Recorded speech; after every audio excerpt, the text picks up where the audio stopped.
And that's the way you start it right there. That's the way you do it. You played your guitar on the MTV. Isn't that the way the line goes? You play the guitar on the MTV. That's the way you do it, right? Isn't that how it goes, Britt? Right.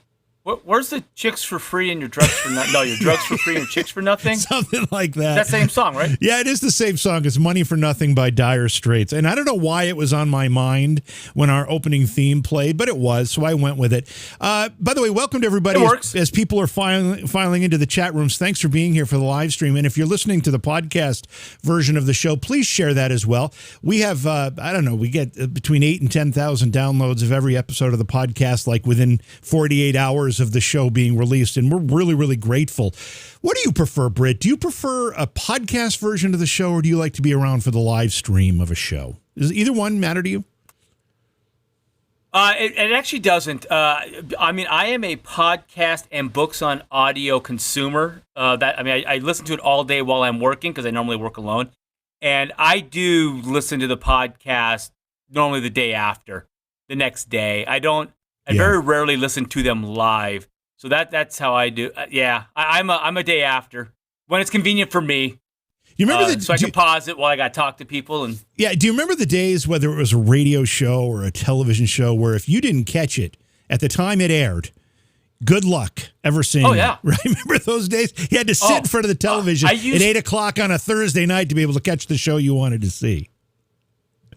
I remember listening to Dr. Demento and struggling to stay awake until he played either Fish Heads or Dead Puppies. And then I could go to sleep after I heard that song. But, I would, you couldn't tape it. You had to wait. Yeah. Now everything's just on demand. My kids are so spoiled. Whatever they want, on demand, tip of their fingers. They do.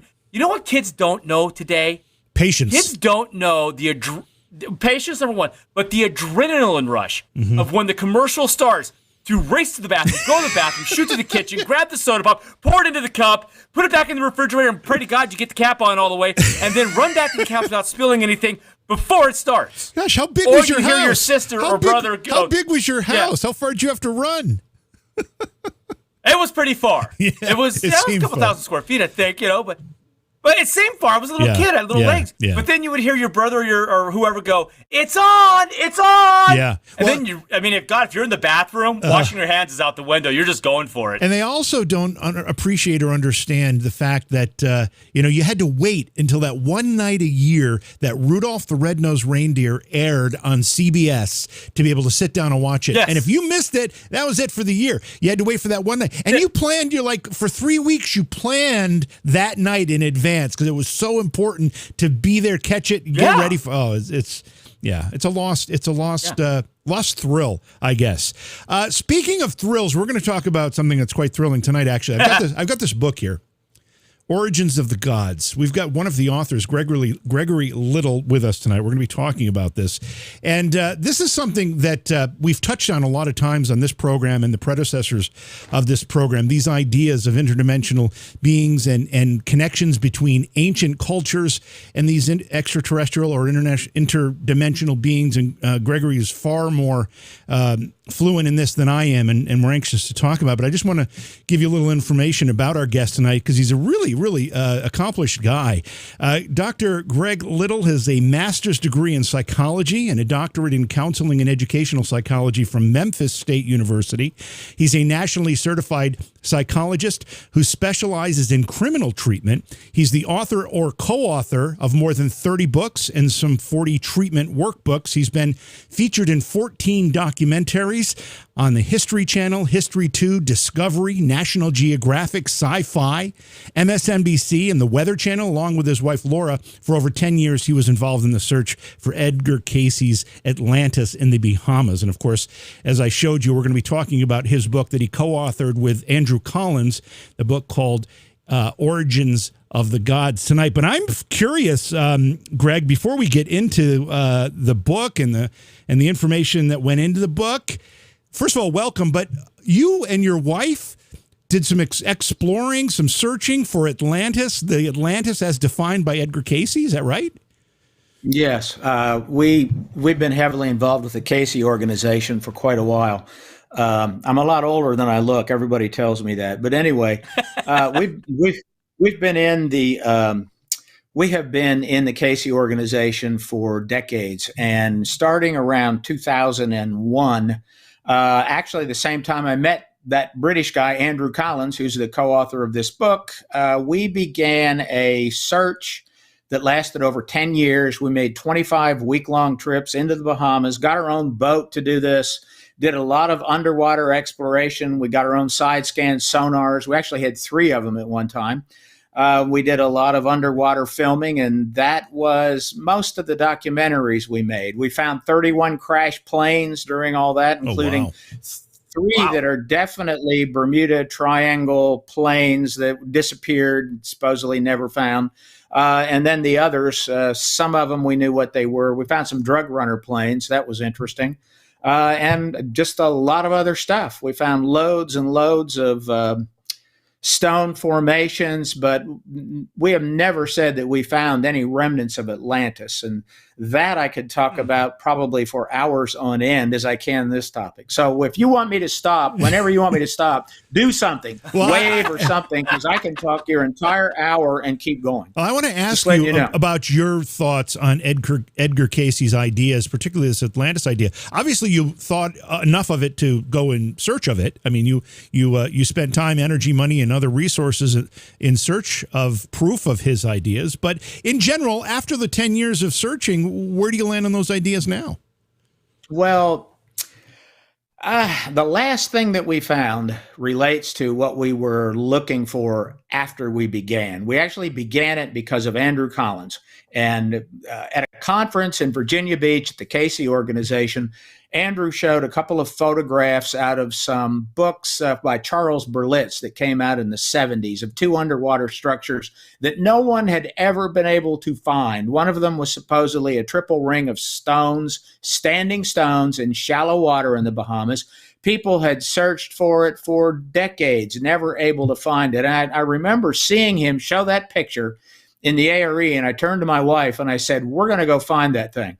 If it exists, we will find it. And at the time, I was a kind of an active private pilot. I don't fly planes anymore. So we searched around, and weirdly, nobody had ever talked to the pilot that took the photo of the triple ring of standing stone. Nobody in all those years. They'd done all this searching. So we found the pilot. And I asked him if he knew where it was, and he said, yeah, and he pulled out a pilot's map, pointed to the exact spot. And part of the reason nobody had ever been to it is because it is in Cuban airspace. And in the 70s, Cuba was still shooting down planes that happened to wander into their air defense zone. Yeah. So, but it was there, and we flew beneath radar. We got a charter plane. The pilot who owned the charter plane was delighted to fly into Cuban airspace. We eventually found it. We found the other structure. We went to them, and they were not what people said they were. They weren't standing stones. Again, it's a long story. They were actually gigantic sponge worth a fortune, because we had a sponge diver that wound up taking us to them after we found them from the air and got the GPS. And I see the look on your face like, what the heck is that? I mean, like a sponge, like a living you sponge. Would buy a natural sponge, gigantic, that when the tide is low, they stick out of the water, and they were in a perfect ring around this perfect circle. And there are lots of these circles in the Bahamas. And the second structure we found was also what we considered natural. That was going to end it. And then when we were ending it, the very second trip that we took to the Bahamas, a guy came in and told us about a structure on Andros Island. I was very skeptical, but I went out the next morning before we flew out, and we found this huge stone formation. It had 3 separate lines of stones. It ran for over 1,000 feet. The last episode that we were on of UFO Hunters, we went out and dove it, and you can see some of the film from UFO Hunters when we were with them. And it's called the Underwater Area 50, the Underwater Area 51. It's that episode. But anyway, that's kind of a summary of it. The last thing we found was a gigantic stone building that was nearly 400 feet long, and it was 150 feet wide. It had fluted columns, the giant stone slabs on the bottom. It's in a very strange area about 30 miles south of Bimini. And in Edgar Casey's readings, one of his readings about Atlantis, he said that there was a temple of the Poseidians, which is what he called the people of Atlantis, a temple that was underwater in the Bahamas, somewhat south of Bimini. And it's an area where nobody had ever searched before. So that's the last thing we found. This summer in August, the History Channel's show Mystery Quest will have some photos and information of that on the show. That'll be sometime this August it comes out. Greg, did that structure, the last one you found that you just described, had that been previously undiscovered?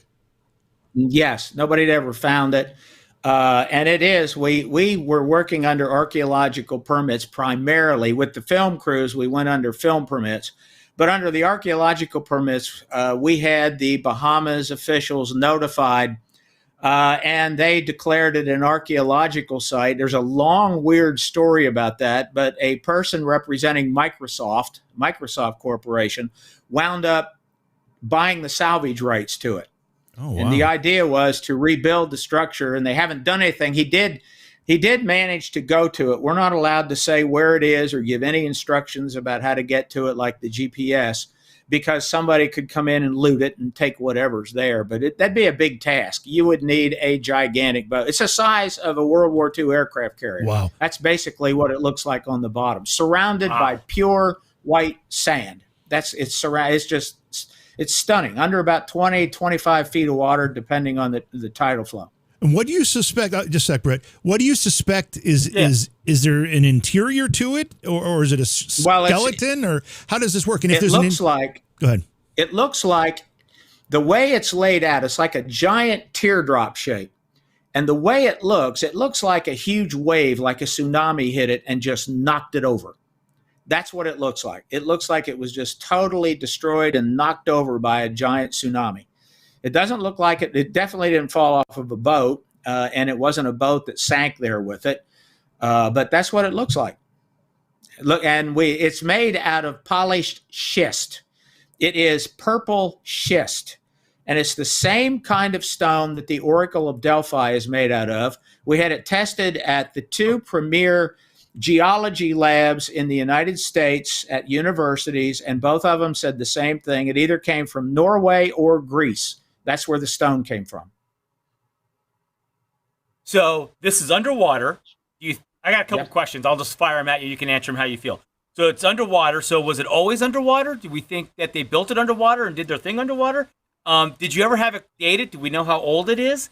And how long do you think it's been destroyed? Okay, first of all, we don't have it dated. It is not it's not beach rock. You can carbon date beach rock. Limestone beach rock can be carbon dated, but you can't carbon date schist because it's not made the same way as limestone beach rock is. How long it's been under, we don't know, but it would have been above the surface on a very high spot, roughly 3,000 to 5,000 years ago. And certainly, if it was around 7,000 to 10,000 years ago, or 12,000 years ago would be the time of Atlantis and Atlantis's destruction, it would have been at least 300 to 350 feet above the water. And I'm actually here in Memphis. I live in Memphis, Tennessee, and here I'm only 210 feet above sea level in Memphis, Tennessee, because the Mississippi River's right here and it's all flatland. But that would have been over 300 to 350 feet above sea level in 10,000 BC. That is known. Nobody that's a geologist or an underwater archaeologist would dispute that. So, yeah, it was probably built above water some time ago. But no, we didn't date it. There's no way that we can date it. We're not allowed to do any work at it at all anyway, now. Based on I'm sorry, go ahead. Finish, Brett. Go ahead. Do you have any idea of what the population was in that area to make something like that, it's a big undertaking. I mean, was there like a major metropolitan city of the time there? That would be the Little and Great Bahama Bank. The Great Bahama Bank was huge during the last ice age until about 8,000 years or so, when most of it went under, and then the islands of today were the islands then. But we know this. I've done a lot of books on South America and Native American mounds. I wrote an encyclopedia about Native American mounds, and most people don't know this. At the time Christopher Columbus got to the Bahamas, he never got to he never got to North America. But by the time he got here, there were the lowest estimate, over 57 million people living in the Americas, and that's the low estimate. The highest estimates is it was somewhere around 180 to 200 million people living here at the time Columbus came. Wow. So yeah, it was, and Cuba was highly populated when the first Spanish came in, highly populated, and the Spanish went about literally eradicating the entire population, which they were successful with it. There's a great book written about the last survivor of it, and they actually sent people out into the mountains to get this person and basically kill him. So it was genocide. So yeah, there were probably a whole lot of people living here then. Okay, so I'm just thinking back to my history, and I really didn't go to college. I went to trade school. But what I remember from history is that basically it was Christopher Columbus and what followed him really kind of brought the population. So you're saying before Christopher Columbus, this place had, and when you say the Americas, you mean South America, North America, both continents. South America, North America. 150 million people? Yep, absolutely. Oh, yeah. Some of the biggest city, Mexico City, when the Spanish went in, had over 100,000 warriors that met them, just 100,000 warriors. And the army the Inca had was over 1 million. That's all very well known. In the Americas, Cahokia had somewhere around 50,000 to 100,000 people. That's near Alton, Illinois, right across the river from St. Louis. That's all mainstream accepted archaeology there. So, yeah, it was densely populated. Now, there were lots of areas, just like there are today, where there's not cities. Like you go into a lot of mountains, you won't find a lot of people. But it was densely populated, very well known. By the time any of the European settlers came in, the population the population decreased by 90 to 95% because of two things. One was the systematic extermination of the people, but the main reason were the diseases that the people here had virtually no resistance to at all. So they died off very quickly. That actually is what called the myth of the mound builders. When the first Europeans came in and started settling, they found these bizarre earthworks and mounds everywhere. Nobody knew who built them. Even the Native Americans that were there at the time said, "Oh, we're not really sure. It was the ancestors. We don't know who those people were," and that started a myth. But the ancestors of the Native Americans built them. It's just who those ancestors were. That is the question. Yeah. That's a big topic. Yeah. Last question about the structure that you found discovered underwater. Did you notice any cultural similarities or cultural references to the way it was built or the shape or anything that you could connect directly to a known civilization? It's polished schist. It looks a lot like Roman and Greek structures, like their temples. Like I said, it had some very old fluted columns, which fluted columns are really sections. They're sections, maybe 3 to 4 feet long, and then they're carved, and then another column would sit on top of it. And then what they did is they plastered the outside of it.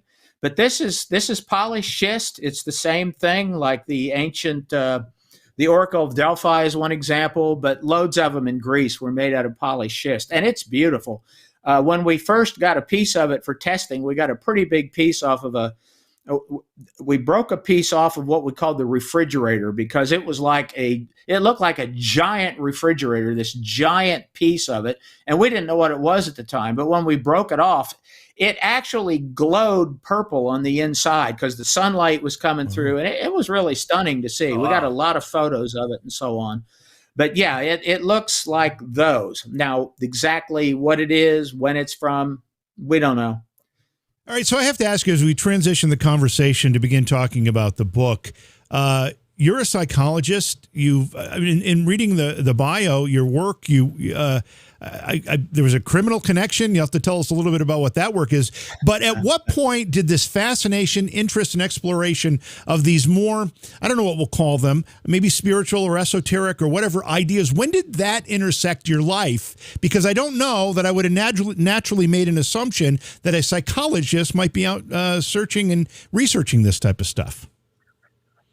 Well, first of all, psychology, when you're in training and when you're in school in it and when you're a professor, you're given a wide latitude for interests. And so uh, when the interest really started was in the early 70s, and I have written a bit about this, but roughly in 1972, well, it wasn't roughly, in 1972, I started graduate school in psychology, and I was in the area of psychopharmacology. My first publications were on the drug not cyclohexamide was one in 75. I don't even want to talk. It's a memory drug. It causes amnesia. But anyway, a drug called scotafobin, which is absolutely bizarre. Anybody interested, Google scotafobin and you're in for an eye-opening thing. Scotafobin. And also I published in morphine addiction, specifically on brain anatomy and experiments with animals by injecting morphine and these bizarre proteins that we got out of addicted animals. And that was all in the Society for Neuroscience publications. And that was in 73 I started publishing. So I was in it for a long time. So in 1972, my major professor, who was a psychopharmacologist, PhD from Vanderbilt University, and his wife, who was a psychiatrist, MD from Vanderbilt University, they got interested in the paranormal right at the time that I started graduate school. And we began researching in the psychology laboratories all kinds of things, such as key bending and spoon bending was then a rage. Uri Geller stuff. That's right. Yeah. People were saying you can do that. Sure. Also, you had trance channeling where people were doing that like crazy. It was all over the place. There was pyramid power. Supposedly you could put a dull razor blade into a pyramid built to certain specifications, and that razor blade would sharpen. And you could put food in there and it wouldn't rot, and you could put all kinds of things in and have, it would be good for them. So we actually tested that. We built pyramids in the laboratories. We tried all the things that you were supposed to do. I'll tell you right now, all of our research and all the times we did never worked like it was claimed to work. We went to spoon bending parties. Now, again, I'm just a lowly graduate student. I was actually then working for the Office of Naval Research on a grant, which is that's how I got departmental funding. I was one of two people that worked for the Office of Naval Research during that time. So we went to these spoon bending things. We watched people bend spoons, bend keys. We tried it. Never worked for us. But we watched other people do it. I don't have a comment on that beyond watching, and yeah, they did it, but we couldn't. We also went to trance channeling. I was never really impressed with it. And we hooked up philodendron plants, giant philodendrons in the lab in a copper shielded room, Faraday cage. And we hooked up a 8-channel physiograph to it and conducted experiments to see if it could feel and if it could identify specific people in the room. And lo and behold, it did. Wow. We ran 3 different tests of it, and every time we got the same results. I can tell you how. I'll try and do this quickly. Like I told you, I get into this, and then we can go off in all different directions. Yeah, go. It's excellent. It's excellent. Keep going. Right. So the idea was then that plants had feelings and so on, and they had some sort of consciousness. I actually believe that they do. But anyway, we took a philodendron, hooked it up to this physiograph. One of the full professors at the university sat at the physiograph, and 6 graduate students were given a choice of 6 pieces of paper. One of the pieces of paper said, tear a leaf.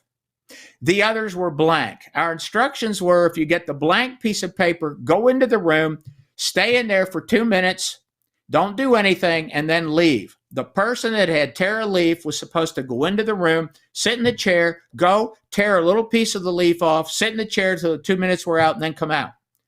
Then, after an hour, we went back into the room one by one. And the idea was the person who had torn the leaf, when they go into the room, if the plant could sense that it was the person who hurt them, by tearing a leaf. I don't know the gender of a plant. That's why I called it it or whatever. Anyway, I don't know.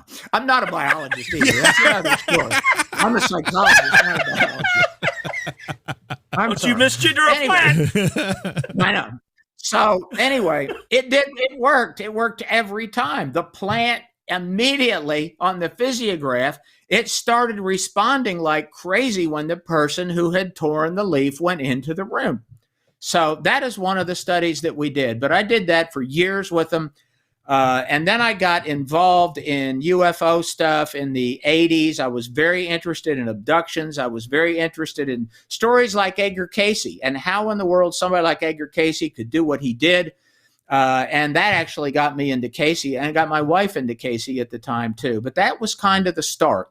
My first book came out in 1984. It was called The Archetype Experience.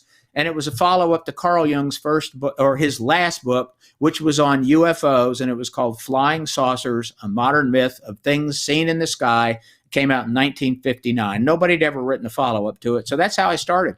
All right, I just have to ask you, with the plant experiment, I mean, that's kind of earth-shattering in a way. And it's been replicated other places. So what are your thoughts on that? I mean, you said in opening the conversation, you said you believe that plants have a consciousness. But I mean, has more work been done to follow that up, not necessarily by you, but others that get more maybe data as to how this phenomena occurs? Is it something related to consciousness, or is it just some kind of physical reaction? I mean, there's so many things, I suppose. It could be it's sensing an electromagnetic field. We all have our own specific electromagnetic field, electromagnetic frequencies. I don't really know. I know in the 70s and 80s, there was a lot written about it. Honestly, I found it interesting and I moved on to other stuff. And I haven't read anything about that in decades, probably. Been too busy doing all this other stuff that I do. Yeah, you've got a lot going on. So go ahead, Britt. So you're just out of college, basically. You're a graduate student. You're torturing plants or whatever. You're into this weird stuff, and then what the hell was your pickup line to your wife for her to say yes to go out with you? Well, my wife I met. She was a student at Memphis State, then Memphis State University. I hate it when they change the name of the university. It's now the University of Memphis. But anyway, still the same. So I first met her in an elevator that went up the fourth floor where all the laboratories were. And she was going up to the fourth floor. And I got on the first floor, looked hippie-like. I was sort of a hippie.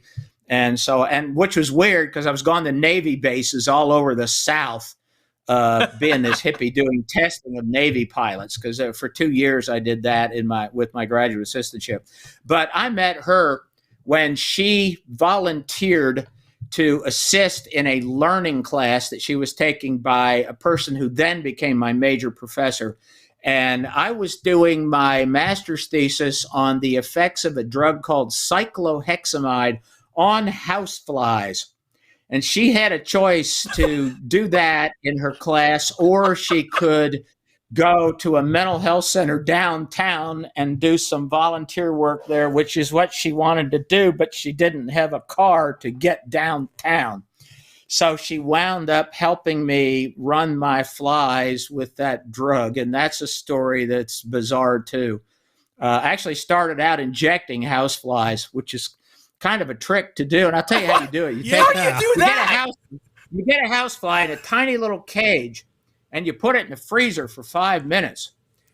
True. And when it comes out, it's stiff. It's as stiff as stiff. So we had this giant magnifying glass. We also had microscopes, and I had to figure out dosages, and we had micro syringes, which are incredibly small and minute quantities. You're talking about a millionth of a liter that you could get in these things. Huge, very, very tiny amounts. So under this magnifying glass, it looked like you were trying to stick a telephone pole into a human's body. Imagine that. Yeah, that's wow. How big it was. And I started out by giving them amphetamine, and it woke them up instantly, and they'd zizz around in a circle like crazy. And finally, we decided we had to give it to them in sugar, and that's what we did. And it's a very weird drug. And I actually talked about the drug in the first book that I did called The Archetype Experience, because if you could get cyclohexamide in your brain, you would lose short-term memory so that somebody could abduct you and you wouldn't remember anything from that time period. It would just be a blank. It'd be a black spot. You wouldn't even know it was there. You wouldn't know that any time had passed at all. So like Men in Black, look into the light and flash and you don't remember nothing? That's well, it's only short-term memory. It only doesn't affect long-term, just short-term memory. Right. Roughly a half hour or so. Yeah, that's what it does. Wow. So you're giving flies drugs, you're sticking them with needles, you're freezing them, and then you go, "You want to go out to dinner one night?" And she says yes. Actually, that's true. Yes. Yeah. I took her to a really nice place. I didn't have any money, but I took her to a really nice place. Her father was a 32-year elected prosecuting attorney, same thing as a district attorney in Missouri. So that was quite a thing. We've been married since we've been married 42 years, and we were together for 5 years before. Wow. So we've been together 47 years. That's amazing. Sorry, JV. Yeah, no, back to the show. That's great. Greg, let's talk about the book Origins of the Gods. Tell us about I thought our time was up here. I'm looking at it. All right. We got a little time left. Let's talk about the book. Tell me about the title Origins of the Gods and how you came up with the idea of writing this to begin with. What's it about? Well, Andrew Collins and I had written a couple of things together before this, and we made a number of films together and documentaries. And our earlier book was called Denisovan Origins. It did really well. And so we decided that we wanted to go back to our roots. And part of it is it's a search for the paranormal. Both Andrew and I have an interest of what is the paranormal?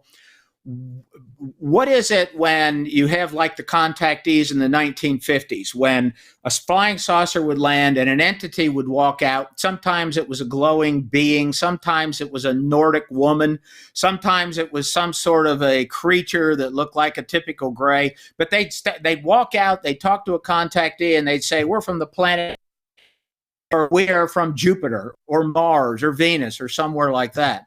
We were also interested in people like Edgar Cayce. Edgar Cayce had experiences with angels. So history has this long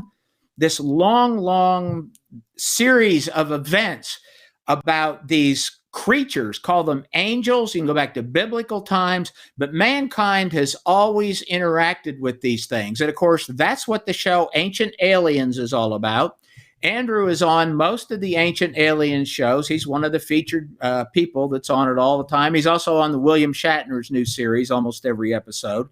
And so we decided that we were going to do a book because we have had the exact same ideas since 1984. We both started publishing then. We became friends in the year 2000. We have been over there and stayed with him and traveled around in England. He's been over here many times, stayed with us, and we've done a lot of work together. So that's really where it started. We wanted to answer the question, what in the world were these ancient gods, and what is it that people are interacting with? And that is what the book is about. It's kind of like the source of the paranormal. Yeah, one of the most influential pieces of media that affected me in my life's path, I'll say, it was Eric Von Daniken's Chariot of the Gods. Really changed my perception of everything when I saw it as a kid, and it kind of led me to where I am today, working in the paranormal in a lot of different ways, as did Leonard Nimoy's In Search Of, too. That was another very influential program. Eric Von Daniken wrote the foreword to your book. How do his ideas and your ideas work together or butt heads? How do they fit as a puzzle? Well, they don't really butt heads too much. And Eric Von Daniken read it, of course, and he likes the idea. And in the book, we acknowledge that ancient aliens were probably here. And I'll tell you why we acknowledge that. There is evidence of it. I won't say that, the show Ancient Aliens is an entertainment show. That's what it is. People learn a great deal about archaeology. They learn a lot about history, and they learn a lot about other things on that show. But it's primarily entertainment. So I don't think that everything possible, everything we have, came from interactions with ancient aliens. But even scientifically, the greatest skeptic of all time, Carl Sagan, I'll say it again, in 1963, it's amazing how many people don't know this.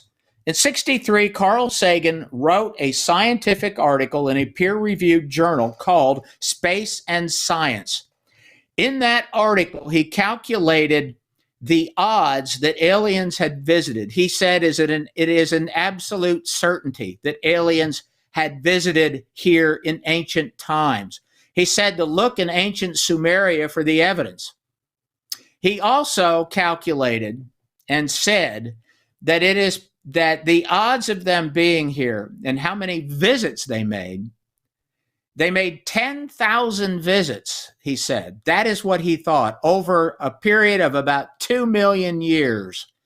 Now, if you divide 2 million by 10,000, you don't have a visit every year. You don't have a visit every 10 years or 100 years or whatever. So it's not that often. And he said they would monitor. They started probably about 2 million years ago. They came maybe once every 10,000 years until the last ice age began. Then they would increase their visits when they started seeing beings that were our ancient relatives on the hominid chain. And he said that probably at the end of the last ice age, they started coming pretty routinely. But Carl Sagan said that. They made 10,000 visits. And that's remarkable. Huh. So Andrew and I both believe that ancient aliens, in fact, probably did come. But we don't believe that all the stuff that people are reporting as UFO abductions and UFOs and all the sightings that people make today and reported in modern times, all the contactee reports, we do not believe that those are alien in the sense that they are extraterrestrials coming. That is where the idea of the electromagnetic spectrum comes in, the idea of another energy force. In my part of the book, I went back to and really talked about Native American beliefs in this because Native Americans had an answer to all this long ago. And Native Americans had an answer that really matches current science pretty well. If you actually read the Native American part in that book, there's about 5 chapters that really go into it. It talks about their belief system and says that at the beginning of creation, there was a singularity. And when the singularity split, and it split into 2 parts, it created a 3-part world, an upper world, a lower world, and a middle physical world. And that what was happening here in the middle physical world was an interplay between those 2 other forces. But everything has an essence of spiritual energy. Just like Carl Sagan said, we are all made of stardust. We are. Everything is connected. And that's really the first part of the book that I talked about. All things are connected. And that is a main Native American belief. And of course, Andrew's part gets into quantum mechanics and physics and interdimensionality and all of that. Von Daniken likes the idea. It expands his idea into something else. It tries to explain all of the anomalies and things that we can't explain today about why the ancients did what they did, why there are so many earthworks in the Americas, why they're shaped the way they are. This explains it, but a lot of it comes directly out of ancient Native American beliefs. Yeah, you touched on the Native American connection, and you talk about it rather extensively. Can you give us some more examples of how some of the things that maybe we may know colloquially as opposed to more scientifically that we could make this connection for ourselves? You have examples? In terms of the Native American belief or the whole UFO stuff? Well, Native American beliefs as it comes to what you wrote about in the book. Sure. Okay, so it starts with their creation story, and that is everything started from a singularity of energy, which they called spirit.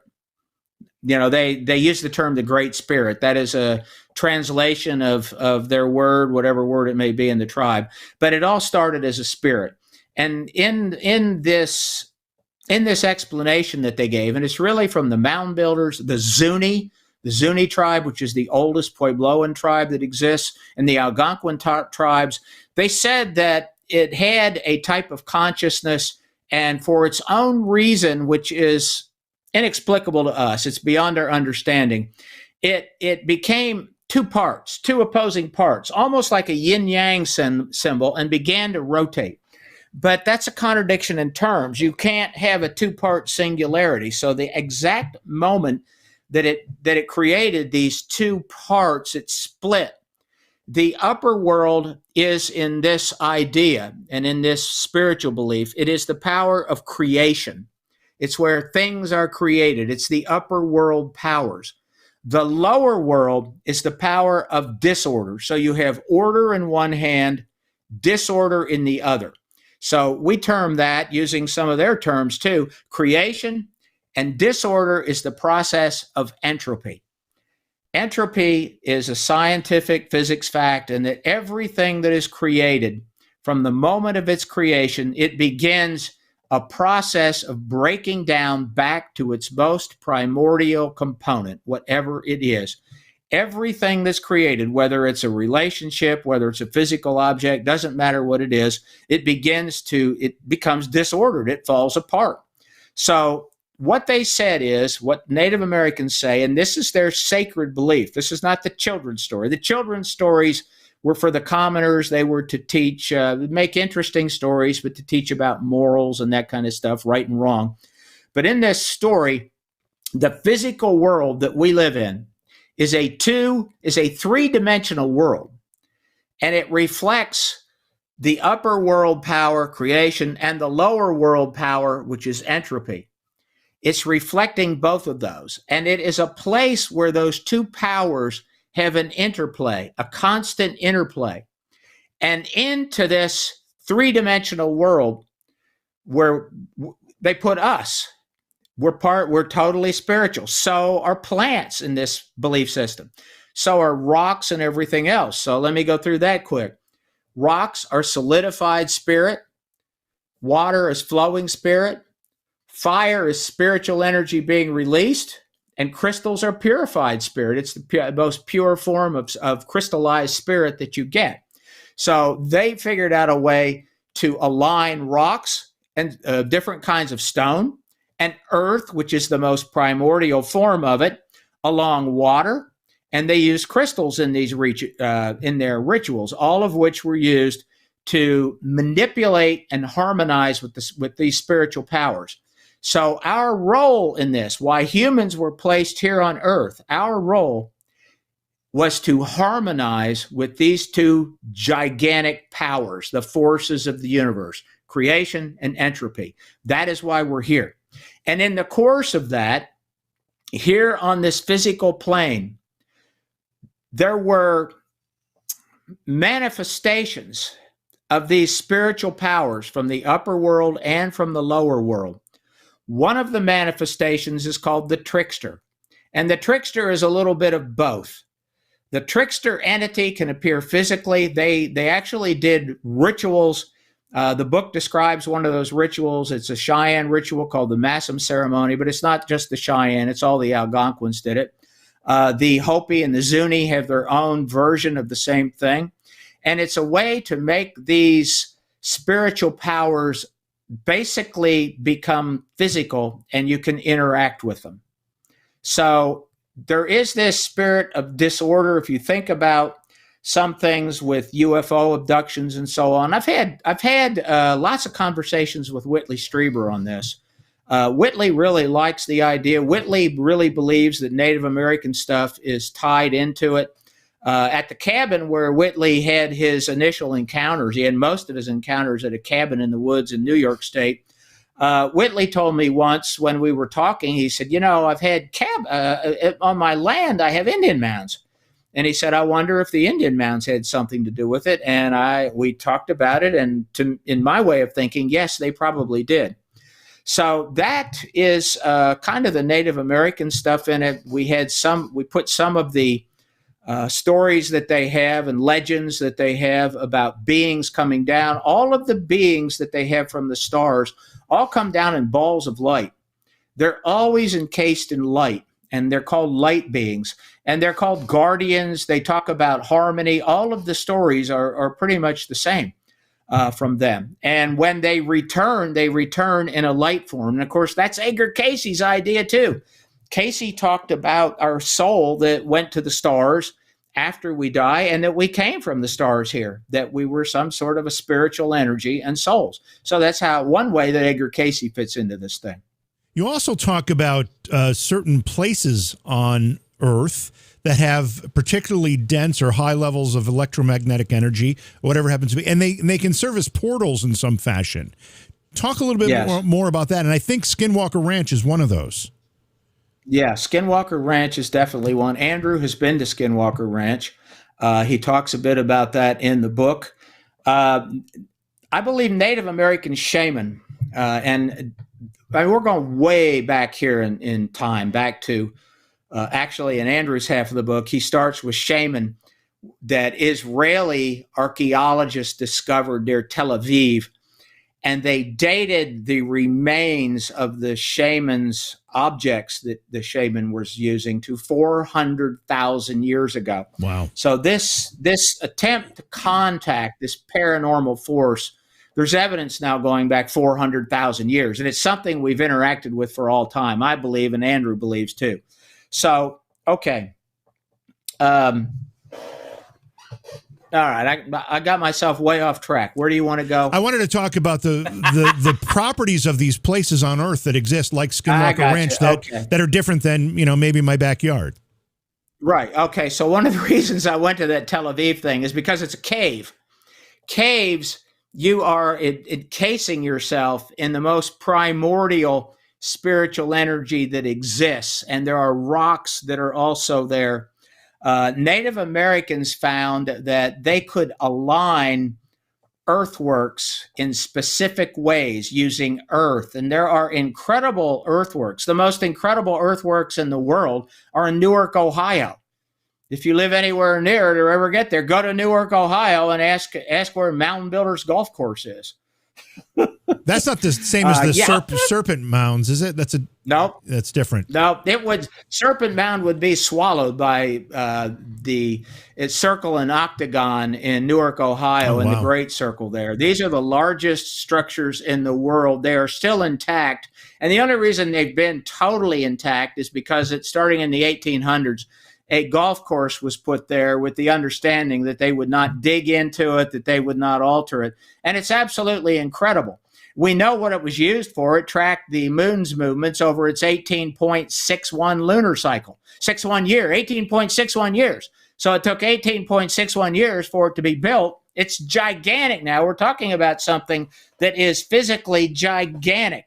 It's a giant circle that encloses 20 acres. And when I say a circle, the outer walls are about 15 feet high. Perfect circle. It then has straight lines attaching to an octagon that encloses 50 acres. And in the 8 points of the octagon, there is a truncated or flat top pyramid at each of the points. Those were made and aligned so shaman could perfectly chart the moon's movements during its 18.61 year cycle. And that is how you predict eclipses perfectly. So they not only build it over that length of time, it's the only way they could do it. It's a permanent structure to measure eclipses, but they had to then check it for another 18.61 years. Right. It's not the only one in Ohio. There's another one in Chillicothe that does the same thing. It's not quite as big, but there's loads of other structures in Newark that are attached to it. It defies description. It absolutely defies description. And it's amazing to me that more people just don't know how incredible American archaeology is, and the mounds and the earthworks, the geometric earthworks are just incredible. But anyway, they discovered how to align these to create rituals. And I'll give you a little secret in it. And actually, this is not in the book. I had to cut about 50,000 words out of the book, as Andrew did too. We only had so many words that we could put in and it. It's not. It's not a thin book. This is a lot of work here. It's small type. Yeah. Yeah. So one of the things that they did, they would make circles that had no opening. It's a perfect circle. And when I say a perfect circle, the interior of it is flat. Usually they had colored sand on the inside and on the floor. Yellow sand was usually around the outer wall, and the outer walls were anywhere from 7 to sometimes 25, 30 feet in height. So a perfect circle. You had to climb over the wall to get in. And so they would manifest spiritual entities in there. And the reason the walls were there were to confine it. It was a way to confine the spiritual entities. The belief was that once you manifested a spiritual entity on the surface of the earth, it could only travel in straight lines. and that if there was an obstacle in the way, it would stop it. So that was their way of controlling the manifestations within a given area. Crystals were used in a lot of ceremonies. If you squeeze a crystal, it produces electricity. A little experiment you can try sometime if you really want to amaze people. If you have a big enough crystal, one that's maybe a couple inches long, doesn't have to be a good one, and get 2 of them and wear a pair of gloves. And don't mind if you're going to do a little rubbing of this crystal with the 2 together, because you're going to get little pieces come off. That's where you wear gloves. Go into a bathroom. Make sure there's no light whatsoever in the bathroom. Fill your bathtub with water. Take the crystals, put them underwater, and rub them together as hard as you can, and it'll light up the room. Wow. Because of you have to fill the bathtub up in the dark? Well, no, you can fill the bath. I should have been more precise. Okay. You fill the bathtub up in the light. Yeah. I need to be much more precise here in giving these instructions. So don't let it overflow. I'm going to be in there I'm going to be in there in the dark going, is it full yet? Is it full yet?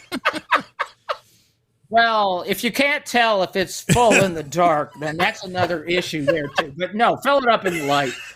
And the reason you're putting water in there is, one, so you know it's just not sparks flying off. And it's not sparks flying off. They're actually tiny releases of electrons. Wow. You're releasing electricity. It's piezoelectricity. It's a well-known effect. But if you do it in the water, it actually refracts the light and makes it a lot more. It makes it much more powerful. So it's a little test you can do. So they would do all kinds of things with crystals. They would put them into leather pouches. I've seen this occur where they grind the leather pouch, and the grinding of the pouch would cause this piezoelectric effect, and you'd have little tiny plasmas pop out of it, which are quite visible, and it's a pretty impressive effect. And those plasmas have their own electromagnetic field and so on. Question? You said something I was reading today. Sorry, between me and you, there's a bit of a delay. You and JV are pretty direct, but because I'm the odd man out. You said something today about plasma dust presenting itself as maybe earthbound beings, and I read somewhere that you were talking about that. Is this crystal thing? You just said plasma. Could it be like generating whatever this earthbound beings are using the plasma as energy? The plasma, the universe is made of plasma. I mean, the most substance of the universe is plasma. That is very well known in physics. So, okay, plasma is the 4th state of matter. You know, you have solids, liquids, and gases. In the 1960s, nobody really knew what plasma was, other than saying that it was a superheated ball of gas, but it's more than that. So we know a lot more about plasma now. Physicists started saying that plasma, naturally generated plasma, which the Earth generates, and some of these areas that have these electromagnetic anomalies are window areas that generate a lot of natural energies coming out. So I actually call these time beings, TIIME, which stands for temporal intrusions of intelligent manifesting energy. Physicists now say that plasma has all the characteristics of living beings.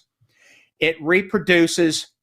It forms its own external structure.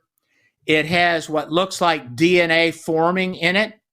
It multiplies itself and reproduces, and it appears to have intelligence. And scientists that have studied the UFO phenomenon ever since the 1970s have concluded that plasma has something to do with it. The chairperson of the physics department of Southeastern Missouri State University wrote a book. His name was Harley Rutledge. He wrote a book called Project Identification in 1987, and it told of a 7-year study he did in Missouri studying UFO reports, which Missouri from 1967 till roughly 1980 or so had the greatest outbreak of UFOs, which included people seeing discs with lights around them, with different colored lights. They saw all sorts of beings. Some people interacted with these beings.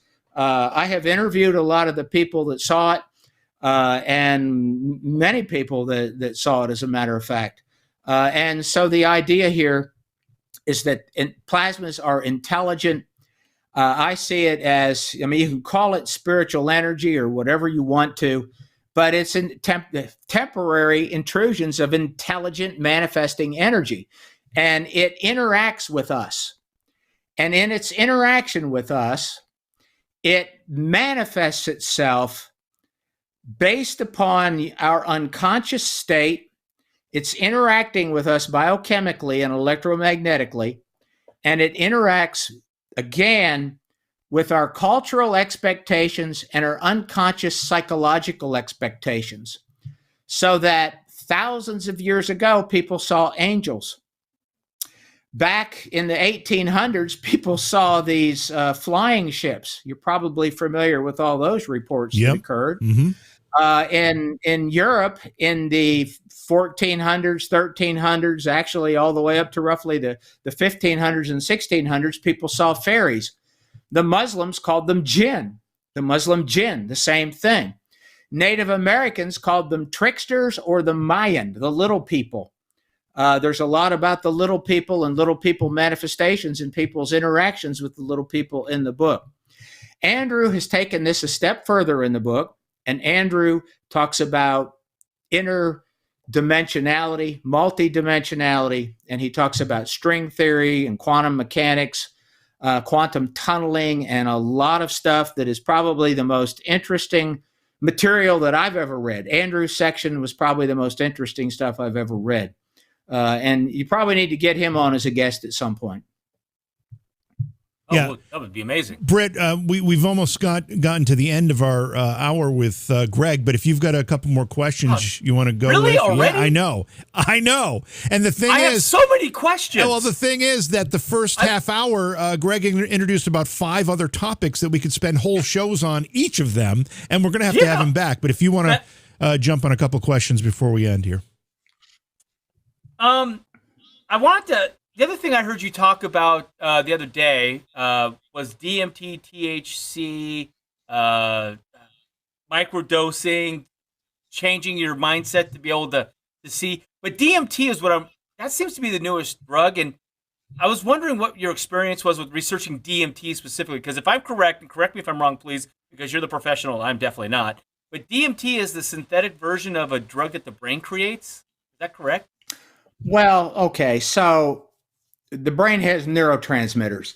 We produce natural morphine, which is called endorphins. That actually, the discovery of the endorphins and the endorphin receptors is why I got out of psychopharmacology, because my major professor had a different theory and he left.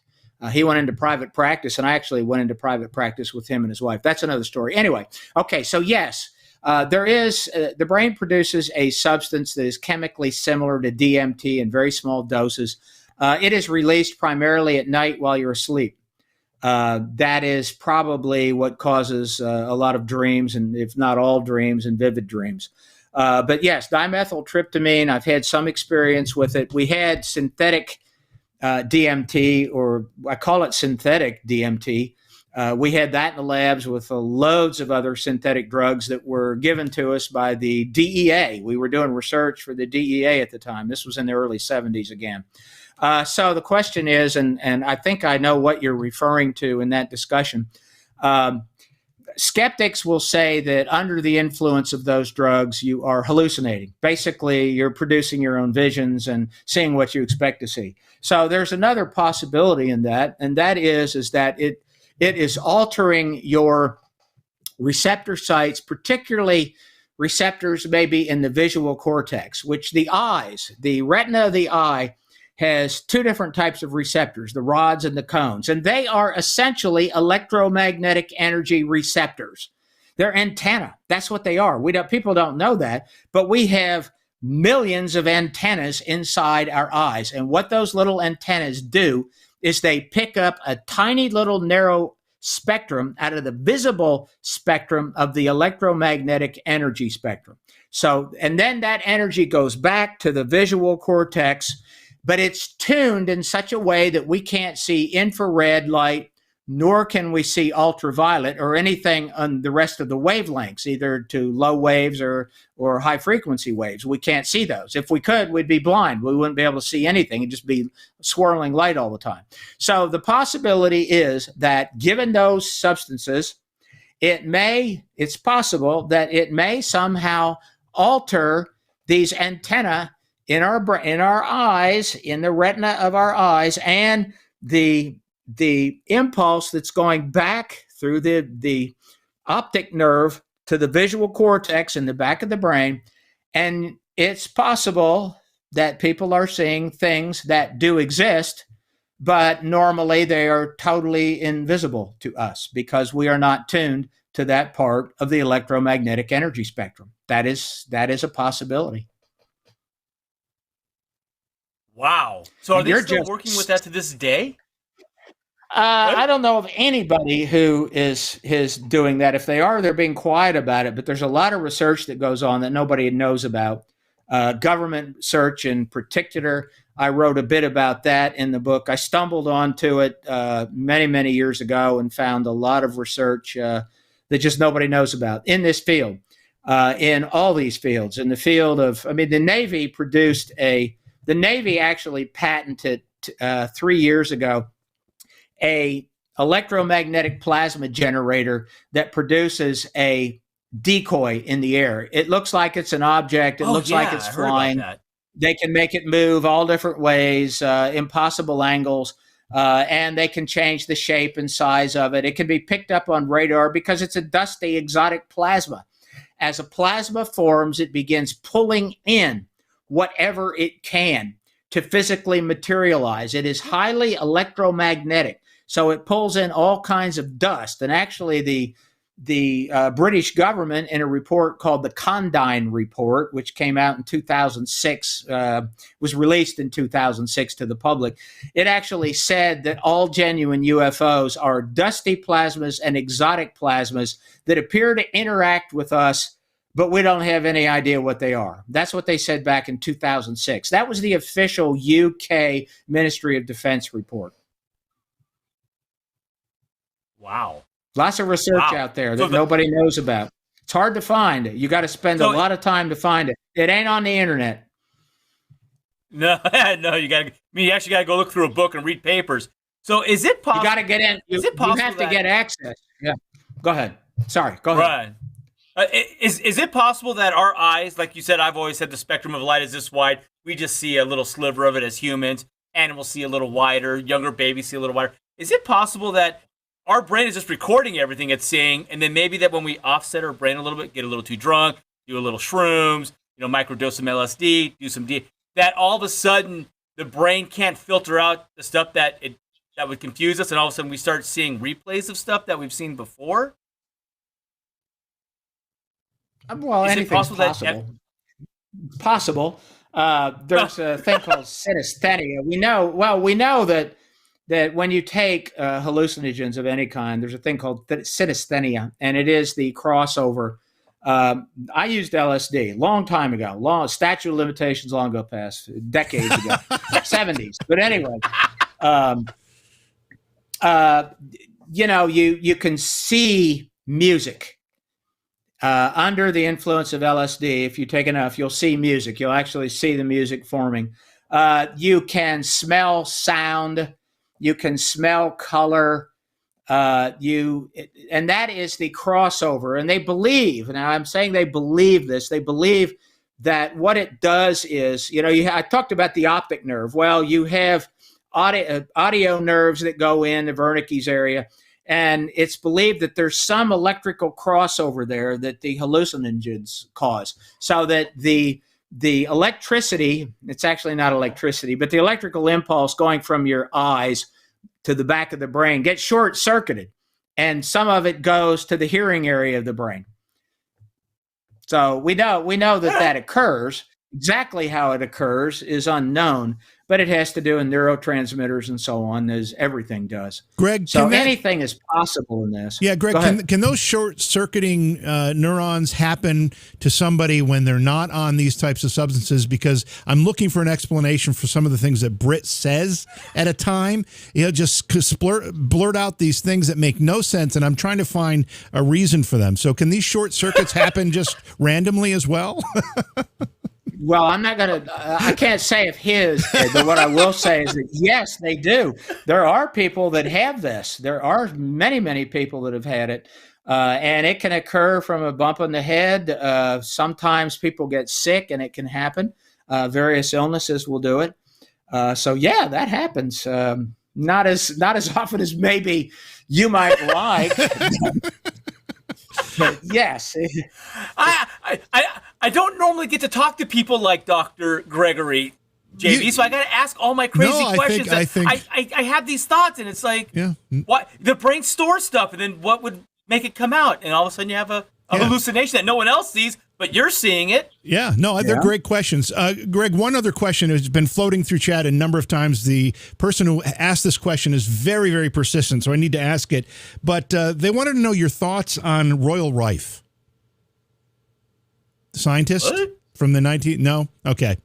Wasn't sure if you were familiar with him or not. Okay. Yeah, I'm not really either. He's done some work on this stuff, but in the 19th century. So we'll do a little research on it, too, and maybe talk about it on another show. Okay. All right. So first of all, I need to make you promise you will agree to come back at some point, because we've opened so many doors to conversations that we have to explore at some point. But apart from that, we didn't, we talked about a lot of things. We talked about the book. Where can people find it? And do you recommend anybody read something else to prepare themselves for this? Or can this be read by somebody who has absolutely no knowledge of any of the things that we've been talking about tonight? Well, I don't think anybody that has no knowledge about it is going to read it to begin with. But if you have an interest in the paranormal, anybody can read that. If they're into the paranormal, UFOs, and it gets more complicated as you go along. I really tried to keep it as simple and write as simply as I possibly could. I love doing those books because we don't use technical language. I got to where I dislike doing professional papers. I've done a lot of peer-reviewed journal papers because it's technical. But anyway, you can get the book almost anywhere. It'll be in every bookstore starting May 10th. It's available in audio, every platform there is, every bookseller there is. It's also available in ebook in every platform and every bookseller right now. But they're not releasing the paperback version to May 10th, and that's all supply side stuff. And it's not going to be available in England and like in Australia until July, because that's how long it's taking them to get books across the ocean and across the Pacific. Wow. So it's available anywhere. I can be found. The easiest way to find me is to Google me. Use my middle initial, Gregory L. Little. If you Google Greg Little, you'll find 2 football players, which they're always more important than anybody else. So Google Gregory L. Little, and I'll pop right up there, and you can find just about everything about me there that you need to. And you can send me an email and complain if you want. And whoever put that question in about the name that I can't even pronounce. Royal Rife. All right. Don't know. Send me an email and tell me about it, and I'll look it up and see what I think. I'd love to. Always like to find new stuff. That's terrific. Thanks for your time. Thanks for the fascinating stories and great information, Greg. It was really a great hour, and we appreciate every minute of it. Well, thank you, guys. Been a pleasure, and I'll see you again. Sounds good. All right. So once again, the book is called Origins of the Gods. It talks about a lot of the things we were talking about tonight, and then some. We also were trying to have Andrew Collins on the program, but he is in the UK, so the time difference makes it a very difficult interview for him to do live. So maybe we'll be able to do something on a pre-recorded basis with him at some point. Maybe we can set that up. I know he was willing to do that, but thanks to Greg for coming on. What a great hour. And chat loves it. I mean, chat has chat's been going nuts. Been going nuts.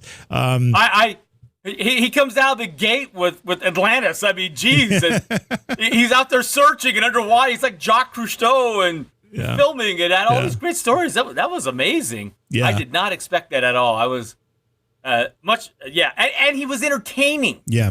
He had a sense of humor and he was entertaining. That's a great dude. Yeah, that he was needs his own show. That was a lot of. Well, he's been on a bunch of shows, done a lot of stuff, as I listed in the beginning of the program: History 2, Discovery, Sci-Fi, other places. Yeah, a lot of good stuff. Yeah, I'm just saying, with all the crap that's on TV right now, this dude could bring some real stuff that could educate some people.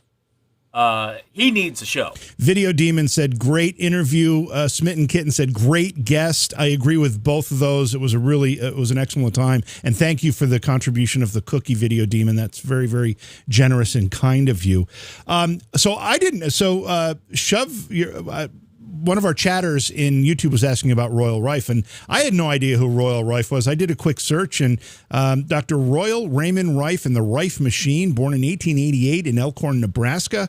Royal Raymond Rife was a gifted scientist studying bacteriology at Johns Hopkins. Sounds like it'd be a great, if we find somebody who wrote a book about Royal Rife, sounds like it could be a really interesting interview in itself. Yeah, totally. Yeah. God, there were so many more questions to ask. He has knowledge on the giants, like the 6'8" or the 8', 9 people, the bones that were here in the Americas. Yeah, we're talking. Oh my God, we gotta get. I had so many more questions for him. Yeah, the Nephilim. Yeah. Well, we can only fit so much into an hour, and I do hope we can get him back, because that was really fascinating, and he presents it all so well too. When I asked if you needed to have any baseline knowledge to go into this book, and he said no, he wrote it as simply as he could, so you didn't need that. That's a real art in itself, to be able to take some complex ideas and be able to relate them in a way that people who may just be interested for the first time can actually understand them and walk away understanding the concepts.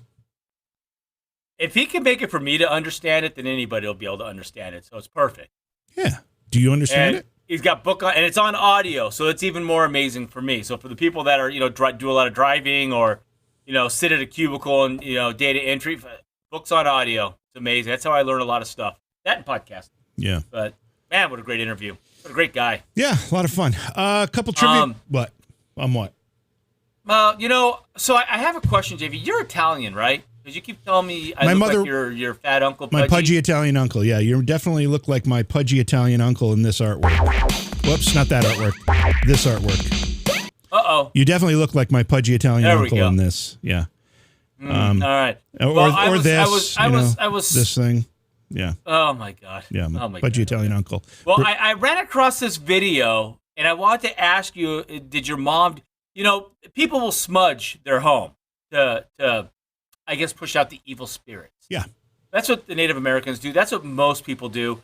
But I'm wondering if this is how your family did it. I'm going to play this video here. So this is an Italian family, and they're smudging with... Pasta? The pasta. It's pasta smudging. Okay. Okay, that's... Is this how...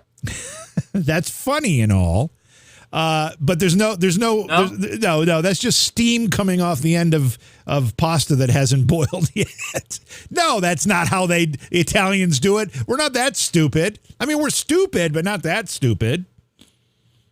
Well, I was just wondering if I've been doing it wrong and I should use, you're having better luck with the pasta. I tell you, you're not going to bother anybody's allergies doing it that way. So that's probably a good way to do it if you've got somebody in the house with allergies. Because the smoke that they usually use when they're using, some type of incense or other herb, that can bother people's sinuses. So this is probably a safer way to do it. That's true. All right. Well, you're the only Italian I know, so I figured I would ask you. I'm the only Italian you know? Yeah, pretty much. How is that even possible? Well, let me rephrase that. You're the only Italian I know I could ask that question to, not get punched in the nose. Well, okay. And the only reason that I won't punch you in the nose is because you're 3,000 miles away right now, so you're safe. Well, that helps a lot too. Yeah. I just saw that. I immediately thought of you. That's funny. It is funny. But that I would share. Yeah, it's actually very comical too. I'll see memes and things on Facebook or other places that talk about your family's Italian when, and there's a whole bunch of funny things, and I can't remember any of them right now. But these stereotypes are so true. Now everybody's saying, "What? Your last name's Johnson? How can you be Italian?" My dad obviously wasn't Italian. My mother was born in Naples, Italy. Came over here at 3 months old. My grandparents barely spoke English. I actually lived with my grandparents. I think I've told the the story. Lived with my grandparents for the first almost 3 years of my life because my father was in a band and my parents traveled. So my first language was Italian. And then when I went to elementary school, I actually had to go to speech therapy to lose my Italian accent. So I even though I'm not 100% Italian because my dad wasn't Italian, culturally I'm 100% Italian. All right. Does that explain it for you? That's cool. Yeah, it does. It does. All right. All right. That's all I got on my side. Trivia time. I was supposed to tell you hi a couple of weeks ago from FR. I don't know who FR is. I don't know what that means. But thank you, Jada. Thanks for delivering that message. Hello, FR. Oh, Felissa, maybe? Whoever FR is. Felissa Rose? Is that who you're talking about? I actually owe her a phone call. Okay, we're going to do a couple trivia questions. What's the name of the incomplete novel that Charles Dickens was writing at the time of his death? Alyssa Rose, the actress? Yeah. Yes. Are you just catching up to? No, you knew celebrities. Yeah, pretty much.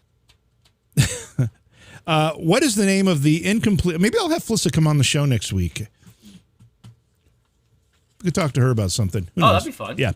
What's the name of the incomplete novel that Charles Dickens was writing at the time of his death?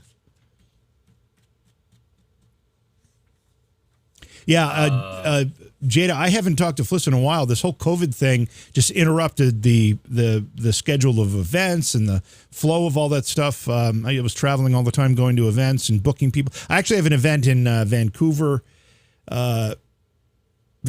Canada, that they're looking to me to book some celebrities for, and I'm just like, I've been out of touch with this whole circuit for a couple of years because of COVID.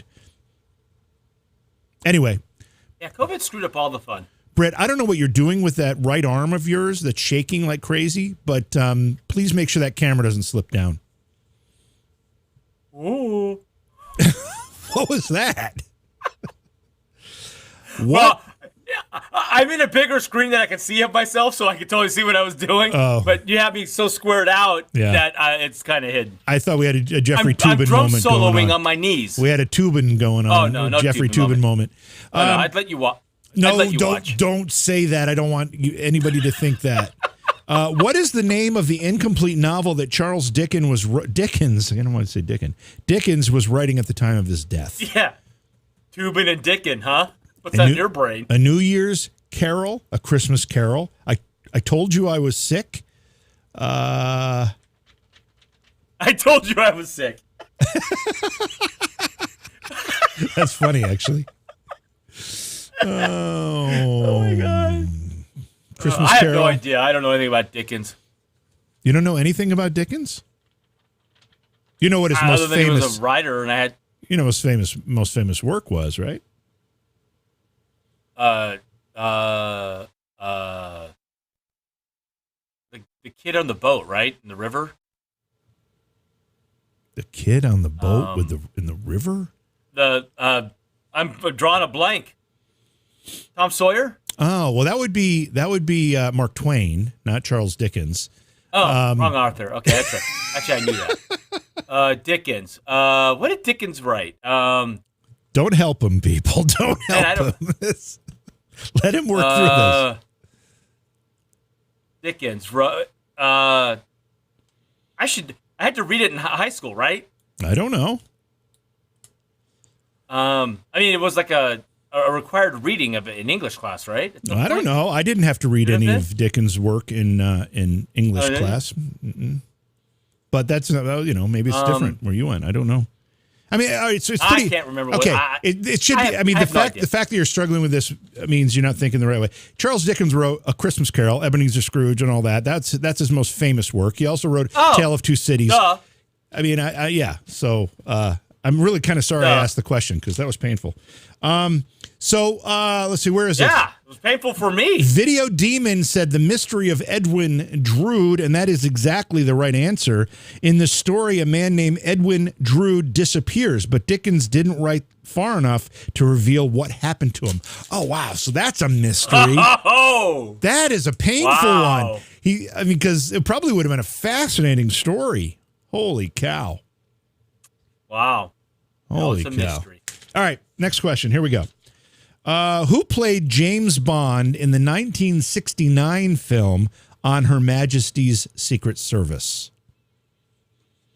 I think I know this one. Be Sean Connery? I think I know this one. 69? 69. Yeah, I was going to say Roger Moore, but I'm not. But it might have been Sean Connery. No, it's right in 80s. That. Well, but Sean Connery did a few. Then someone else stepped in, and then he did a few more, and then Roger Moore came in. I think. Well, Rudy's going with Roger Moore. Part 5's going with Sean Connery. Yeah. Video Demon admitted to cheating. Oh, you cheated, Video Demon? We know that's what he's saying. That's a rule here. No cheating. Please, he's the only real James Bond. Who? Sean Connery. I'm assuming you're talking about Smitten Kitten. That's probably true too. I think we need to sentence Video Demon 204 to 2 Our Fathers and 3 Hail Marys for his sin of cheating. Yes. Richard Marx wrote about a missing girl, but never finished that either. Richard Marx, the pop singer. I never really liked Richard Marx. I always thought his songs were just really cheesy. Roger Rabbit. I don't even know who that is. Richard Marx. I'm tired. Who played James Bond in the 1969 film On Her Majesty's Secret Service? I'm still going with Sean Connery. Okay, so Lost Mom says George Lazenby. Scooter over in the YouTube chat said George Lazenby. The answer is George Lazenby, Australian actor George Lazenby, who had the distinction of being the only Bond actor to appear in just one Bond film. So it must have been Connery. This George came in for a film. I don't know why Connery didn't do that one. And then Connery came back for however many, and then Roger Moore took over. I think that's how it worked. Yeah. I think that's how it worked. Yeah. All right, last trivia question, Scooter. No more. This is the final one for you all. Name the groundbreaking 19th century female astronomer who wrote influential books such as Mechanism of the Heavens in 1931 and became one of the first women to join the Royal Astronomical Society. Brett, you study female astrologers. You must know this one. I just like being in a dark field with them on a blanket looking up. Oh, is that what it is? You just do it for the date? Yeah. You do it for the romance? Yeah, basically. Yes, for the romance. You do it for the romance.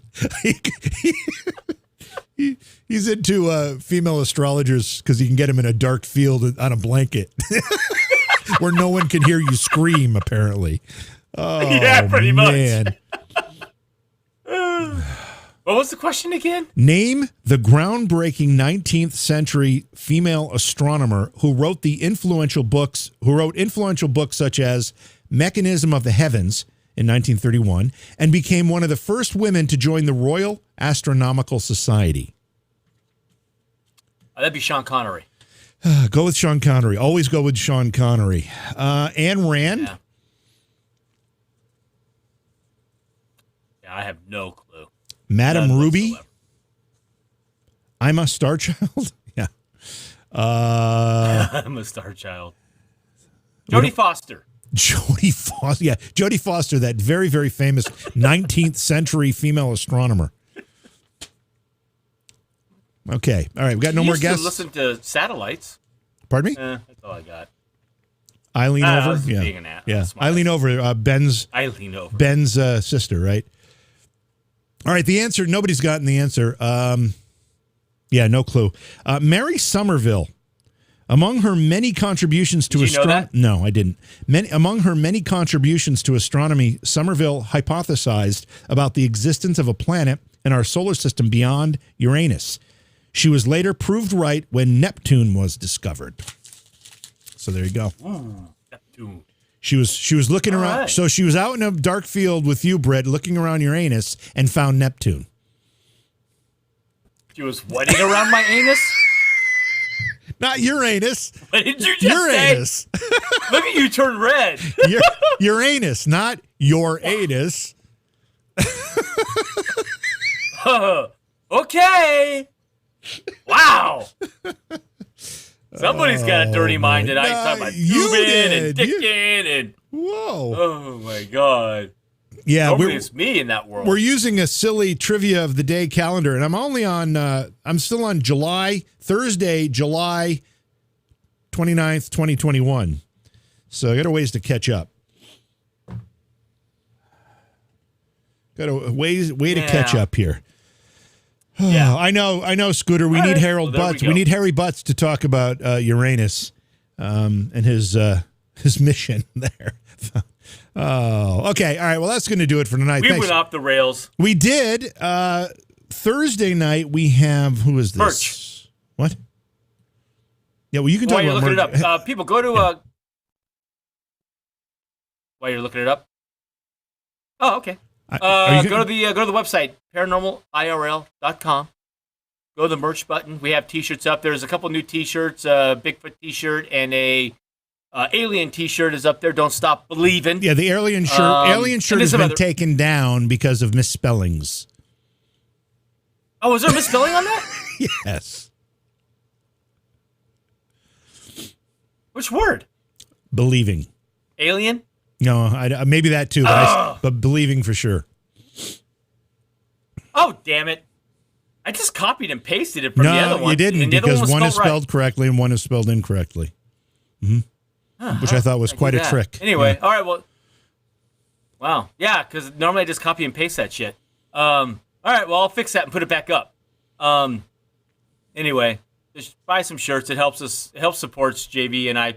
Mostly JV because he pays the most for the software on his side. Which is you're right. You're right, Lala. We do have a new shirt on there, and I'm going to grab a picture of a screenshot of it because it just went up today, and it's kind of a cool. Oh, we should.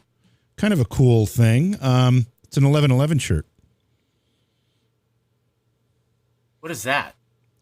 You're not familiar with the significance of 11/11? No, should I be? Looks like we're going to have to do a show on 11/11 by that time. No, it looks like we're going to have to do a show about 11/11. The 11/11 shirt. Fresh on very cool. Fresh on the Paranormal IRL merch page. Yes. Okay, so awesome. So Thursday night we've got Mike Ricksecker. I've had Mike on Beyond Reality 3 or 4 times. He always brings a large audience with him of his fans. He's written books about shadow people, so the conversation will primarily be about shadow people and paranormal investigating, ghosts, that kind of thing. He's done a lot of work on it, written a lot of books, and it should be a really fascinating discussion. That is Thursday night's program, not tomorrow night, Thursday night. Okay? Yeah, tomorrow night you'll be over on the other show. Tomorrow night should be, yes. Find JV there. Yes. The Independence Gang. A lot to talk about there, too. So, all right, that's going to do it for here, though. Thank you to everybody for being here, and thank you for contributions and the help. We do appreciate that as well. It helps us pay the bills to keep the programs flowing. Having said that, we'll see you all Thursday.